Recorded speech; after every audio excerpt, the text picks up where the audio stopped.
안녕하세요. 한자 삼락의 심연진입니다. 한자 삼락에 오신 여러분 환영합니다. 오늘은 8월 2일 금요일이에요. 주말이면서 또 요즘 그 파리올림픽 시청하시느라고 늦게 주무시고 이러실 텐데 또 내일은 또 푹 쉴 수 있는 그런 시간이 있으니까 또 새벽에도 또 응원하실 수도 있겠네요. 저도 새벽에 계속 응원하다 보니까 이렇게 회복이 좀 안 돼요, 이 감기가. 자, 그러면 제가 준비한 이 세자 지금부터 시작할게요.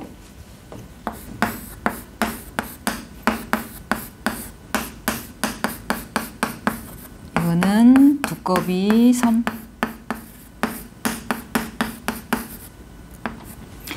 이 두꺼비 섬이 들어가는 한자를 보면은, 단어를 보면은 이제 지명자 섬진강 할 때 이 글자를 써요. 그러면 여기 지금 벌레회가 나왔는데 벌레회를 빼고 육달어를 집어넣으면은 우리의 그 쓸개 담자가 되는 거고, 그 다음에 여기를 딱 빼고 손수를 집어넣으면은 뭐 멜담도 했어요. 그죠? 이렇듯이 이거는 음을 빌려준, 여기에 이렇게 받침 미음이 나오는 이제 형성문자로 주로 이제 음을 빌려준 역할을 해요. 그렇다면 이 동그라미 친 부분은 뭐냐면, 이를 첨이라고도 하고, 이르다, 이를 첨, 어디 도달하다 이런 얘기죠. 아니면 볼첨, 보다, 엿보다 뭐 이런 식으로 볼첨, 이제 이런 뜻으로 나와 있는데, 뭐 그런 뜻 말고도 이걸 자전에 찾아보면은 이를 첨이라고 나오면서 뭐라고 나오냐면, 지금처럼 볼첨, 보다, 두꺼비, 넉넉하다, 점치다, 수다스럽다, 도달하다, 이런 여러 가지 뜻이 있어요. 이 글자 자체가 동그라미 친 이 부분이. 그러면 이 이제 자언 설명에는 뭐라고 나왔냐면, 맨 위에 있는 건 이거는 사람인으로 나오고, 그 다음에 낭떠러지 바위, 또 여덟팔 말씀원으로 나와갖고 뭐냐면, 이 바위의 그 꼭대기에 이제 벼랑 위에 사람을 쳐다보면서 여덟팔이 나왔잖아요, 여기. 이게 서로 말을 주고받는 거야. 여러 마디의 말을 주고받는 거야. 그 높은 그 낭떠러지 바위 꼭대기에 누군가가 있고, 만약에 저는 밑에 있어요. 그럼 밑에 있는 사람이 위에 있는 사람한테 위험하니까 내려오라 이렇게 얘기할 수도 있고, 아니면 그 꼭대기까지 올라가는데 힘들지 않았냐 이렇게 물어볼 수도 있고, 그럼 그 꼭대기 있는 사람은 힘들긴 했는데 요 꼭대기에 올라니까 경치가 아름답다 이럴 수도 있고, 뭐 여러 가지 말을 뭐 서로 주고받을 수 있잖아요. 그죠? 그런 것처럼 이 위에 있는 요 글자, 그러니까 두꺼비 섬은 사람이 나고, 그다음에 여기 낭떠러지 바위, 그다음에 여덟팔 말씀원이 결합이 돼서 그 꼭대기 있는 사람하고 말을 이렇게 주고받는 거를 이제 나오는 거고, 그러면 이 글자는 좀 전에 말씀드린 것처럼 단독으로 이를 첨 이렇게 해갖고 단독으로 잘 안 나오고 음을 빌려준 역할을 주로 한다, 이렇게 기억을 해 두시면 돼요.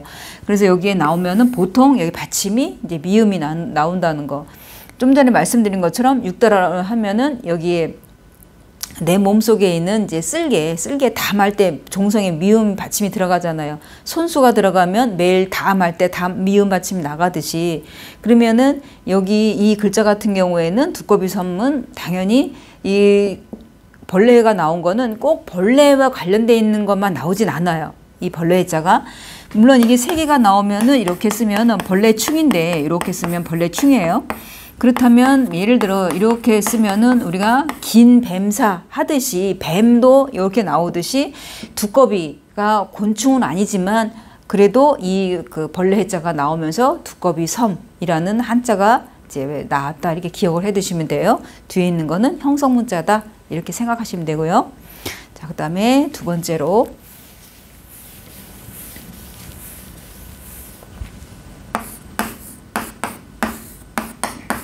이거는 밝을 소.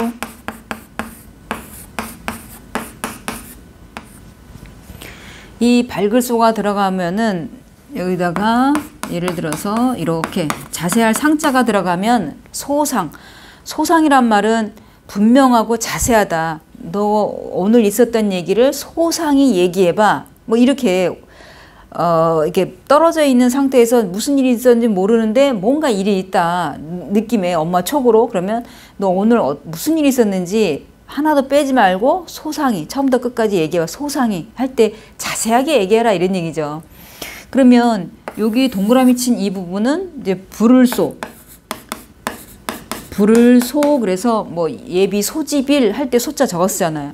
그러면 이 이제 소는 여기 이 소자는 여기에 음을 빌려준 역할을 한 건데 같이 이제 회의문자식으로 해석을 한다면은 말 그대로 해일이 나왔잖아요.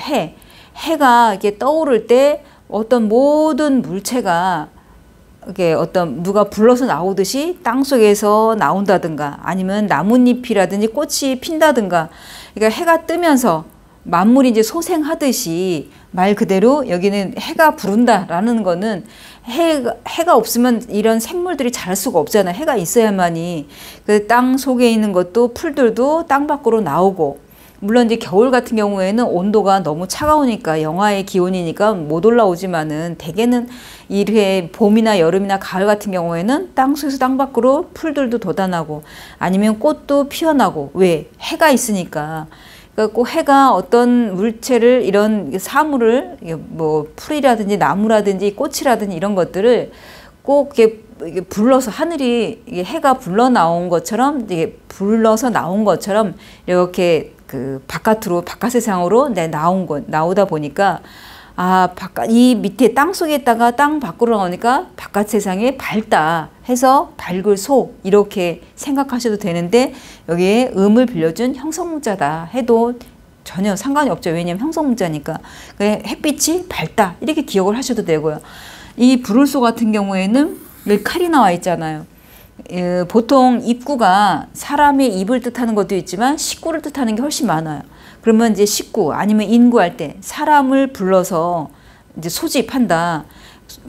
군대에 만약에 간다든지 전쟁이 나서 전쟁터로 불려간다든지 할 때 부르니까 가야 돼요. 그럴 때 부를 소인데 음을 빌려준 역할을 한 거고 밝다 했으니까 햇빛이 밝다. 이거는 음을 빌려준 형성문자고 이렇게 쉽게 생각하셔도 되죠. 이 밝을 소에서 뒤에 있는 이 그 부를 소를 아신다면은 형성문자로 외우셔도 충분해요. 이거는. 자, 그 다음에 은.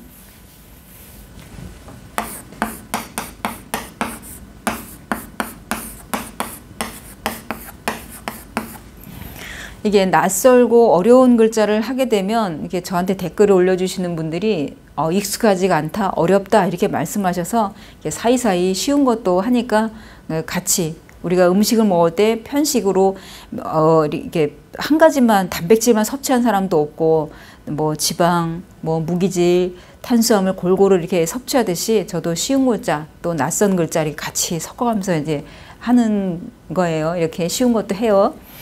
자, 이 은은 보면은 여기 세금이 나왔어요. 세금이 나오면은 보통 쇠붙이, 금 아니면 돈 이 셋 중에 하나다 이렇게 늘 말씀드렸어요. 그럼 여기서 마찬가지로 은이라 하면은 금속이 될 수도 있고 은도 돈의 가치가 되잖아요. 만약에 제가 은 목걸이가 있다. 그럼 금방에 가면 돈으로 이렇게 바꿔주듯이 돈의 역할도 돼요. 그렇다면 이 은이 들어가는 거 보면은 은행 또 뭐 은반 위의 요정 할 때 은발 이게 그 흰머리 나온 은발 이렇게 얘기하잖아요. 그죠? 또 이 글자 같은 경우에는 뭐 은하수 때도 쓰고 아주 흔하게 나오는 글자예요. 이번 올림픽 기간에 은메달 할 때도 쓰고 은메달. 그러면은 이 글자가 이제 그 주어진 설명은 뭐냐면 요 뒤에 그칠간자가 나오면은 받침이 이렇게 다 니은이 나온다 생각하시면 돼요. 그러니까 예를 들어 여기도 나무목 하면은 뿌리 근 할 때 근 니은 나오고 또 눈목을 쓰면은 눈안 해갖고 안 니은 나오듯이 음을 빌려준 형성문자예요. 그러면 이제 형성문자로 알고 기억하셔도 되고 이거에 만약에 모른다 이 글자 자체를 그칠간을 모른다 하면은 쉽게 설명하면 이거는 엇갈린다는 뜻도 있어요. 뭐냐면 예를 들어 내 눈동자가 어느 곳을 딱 바라보면은 만약 이쪽을 바라본다면 눈동자 두 개가 이쪽으로 쏠려요. 이 두 눈동자가 같이 만날 일은 없어요. 서로가 같은 방향 이렇게 보고 저렇게 보고서 이렇게 만나지를 않아요. 눈동자가. 그럴 때 이걸 자원 설명하면 눈알을 굴릴 때 여기 지금 이 그칠간자는 눈을 굴릴 때 이 흰자위처럼 이 백색의 어떤 빛을 내는 쇠붙이가 은이다. 이렇게 회임자로 해석을 하셔도 되는데 이미 이 글자는 우리 귀에 익숙하고 사람 이름에 은자 들어가는 것도 많잖아요.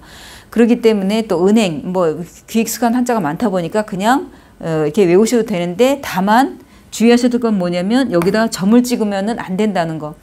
점이 없으면 받침이 니은이 나오지만 점을 찍으면 이게 이 어질양, 원래는 어질양 이게 나오는데 이렇게 랑이라든지 량 이런 식으로 받침이 이응이 나오는 글자예요. 주로.